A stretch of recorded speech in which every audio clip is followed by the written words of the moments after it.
Hello there, I'm Ryan Chan, the CEO and founder of UpKeep. Today we're going to delve into an extremely crucial topic: safety in the workplace for maintenance teams. We'll share some key strategies to enhance safety conditions and reduce risks.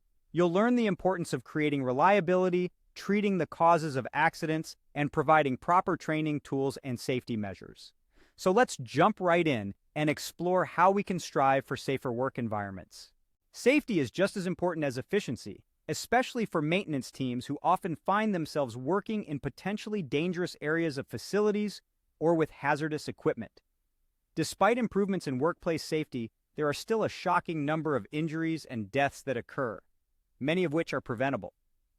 So let's dive into some popular ways to improve safety conditions for maintenance workers. First off, let's talk about creating and maintaining reliability. Now, reliability can mean a lot of things, but in this context, we're talking about reducing, and in some cases, eliminating the amount of emergency and unplanned maintenance. It's not necessarily a bad thing to have some unplanned maintenance. I mean, it would be surprising if someone managed to completely avoid unexpected breakdowns.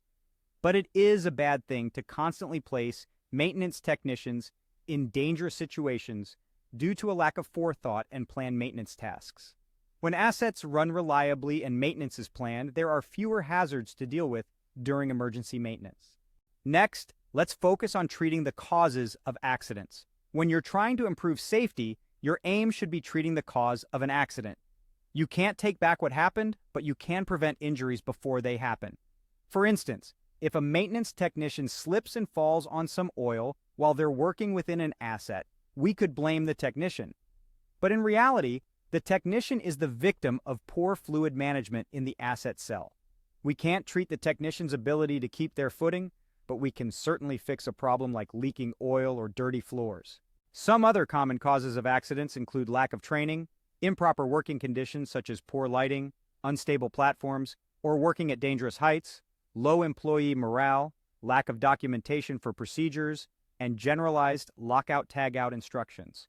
All of these are issues that can be addressed at the source to eliminate hazards for maintenance employees. Finally, let's talk about providing training, tools, and safety measures.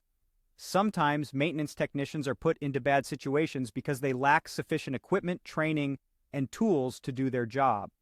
We can discipline a technician for not wearing a harness at heights, but what if those harnesses are not provided? Or what if the technicians aren't trained on how to properly use those harnesses?